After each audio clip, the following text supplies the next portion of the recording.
Comme vous le savez, l'assassinat de l'ambassadeur russe le 19 décembre a été suivi par plusieurs autres attentats sanglants. On est en train d'assister à une gigantesque accélération des événements.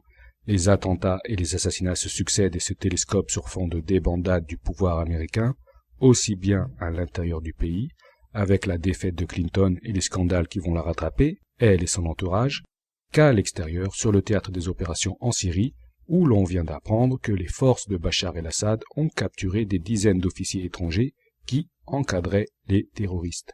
Pour résumer cette situation catastrophique, aux USA, Clinton et sa clique ont été pris la main dans le sac en train de violer et de tuer des petits-enfants, et en Syrie, ils aident carrément les terroristes. On le savait depuis longtemps, d'ailleurs ils l'ont même avoué, mais là, c'est le dernier clou de leur cercueil pour ceux qui avaient encore quelques doutes. Pour ma part, j'ai essayé pour la première fois de réaliser des vidéos le jour même afin de mieux coller à l'actualité, mais hélas, dans les heures qui ont suivi l'assassinat de l'ambassadeur russe, il y a eu beaucoup d'autres attentats qui ont accentué la tension.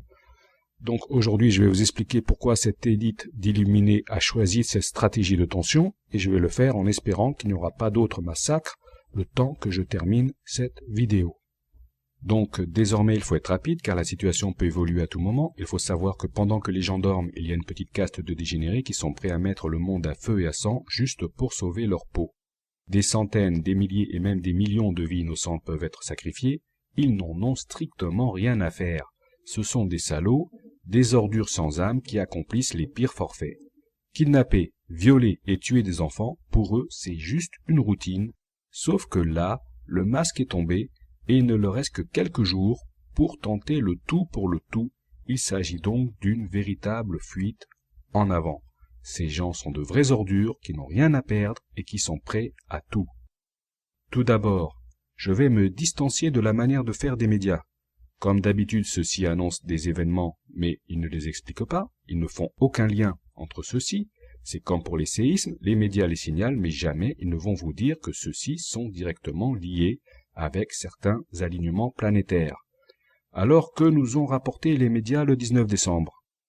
Juste après l'assassinat de l'ambassadeur russe, on a signalé que des coups de feu auraient été tirés près de l'ambassade des États-Unis à Ankara. À Zurich, en Suisse, un inconnu a ouvert le feu dans un centre islamique et a fait 3 blessés. Il fut retrouvé mort peu après, non loin de là. Et bien entendu, à Berlin, il y a eu l'attentat au camion bélier qui a fait 12 morts et 48 blessés. C'est un remake du massacre de Nice et bizarrement le terroriste n'aurait pas encore été identifié. Il aurait réussi à s'enfuir. Et pour terminer, on vient d'apprendre qu'un chef du département des affaires étrangères russe a été retrouvé mort par balle dans un appartement de Moscou. Cette découverte a eu lieu quelques heures seulement avant l'exécution de l'ambassadeur russe. On ne précise pas s'il s'agit d'un suicide ou d'un meurtre. Les gens vont se dire, tiens, il s'en passe des choses aujourd'hui, ça n'arrête pas de péter un peu partout. Mais pour eux, cela s'arrête là. Il n'y aura aucune réflexion, aucune analyse. Il leur manque à eux aussi la vision d'ensemble qui fait le lien entre divers événements répartis dans plusieurs endroits. Alors, qu'est-ce qui explique qu'il y ait eu autant d'incidents le même jour? Quelle est la cause sous-jacente à tout ceci? Qu'est-ce que les médias ne nous ont pas expliqué? Eh bien, c'est très simple. Le 19 décembre, on a appris que Donald Trump a été réellement intronisé au poste de président des États-Unis par les grands électeurs.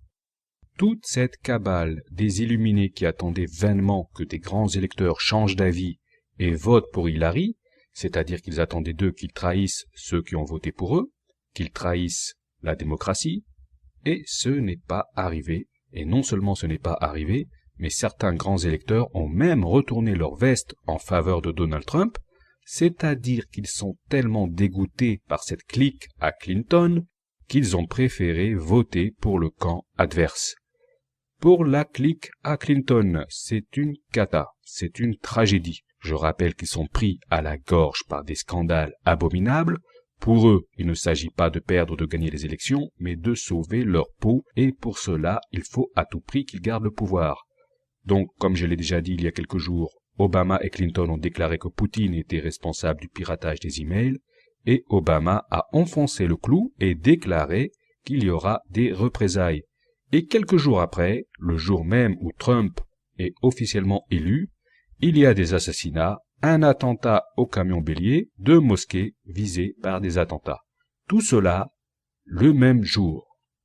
Il s'agit clairement d'une stratégie de tension, on en a déjà entendu parler dans les années 70 et 80, avec notamment l'attentat de la gare de Bologne en Italie qui a fait 85 morts et plus de 200 blessés. L'enquête a fini par révéler que ce massacre avait été organisé par un réseau contrôlé par l'OTAN, le Gladio qui faisait partie du Stay Behind, un réseau qui devait soi-disant protéger les pays européens d'une invasion communiste. Donc on constate qu'hier comme aujourd'hui l'OTAN est l'allié des terroristes. Aujourd'hui, plusieurs dizaines d'officiers de l'OTAN ont été faits prisonniers à Alep. Ils étaient parmi les terroristes. Nous avons fait le lien avec plusieurs attentats qui ont sanglanté la journée du 19 décembre et on a vu que celle-ci a également vu l'officialisation du vote des grands électeurs en faveur de Donald Trump. Le rapport de cause à effet est évident, leur marionnette Barack Obama a lancé un avertissement. Cela signifie qu'ils ne prennent même plus la peine de se cacher. C'est le 20 janvier prochain que Donald Trump rentrera en fonction et que le changement de régime sera effectif aux États-Unis. À ce moment, les Illuminés vont perdre le pouvoir pour la première fois depuis longtemps. D'ici là, il faut donc s'attendre à un accroissement de la violence, des false flags et des exécutions, ou bien encore à d'autres événements d'une ampleur totalement inimaginable. Raconter ainsi, cela ressemble à une attitude de débile, mais c'est ainsi que ces gens, ces salauds sans âme, fonctionnent. Et c'est comme cela que les choses fonctionnent depuis la nuit des temps. Il suffit juste que les gens ressentent de la peur et qu'ils se comportent en lâches pour que leur stratagème réussisse. Réfléchissez bien à ce que je vous ai dit la prochaine fois que vous ressentirez de la peur. Si cela arrive, dites-vous bien que vous deviendrez automatiquement les esclaves de ces salauds sans pitié. C'est-à-dire que vous vaudrez moins que ces gens qui violent et tuent des enfants de manière routinière. Et comme vous le savez, si les lâches peuvent continuer à vivre comme des moutons ici-bas, ils ne seront pas acceptés au royaume des cieux. Voici 2 citations à méditer. Sur ce, je vous remercie de m'avoir suivi et je vous dis à très bientôt pour la prochaine vidéo.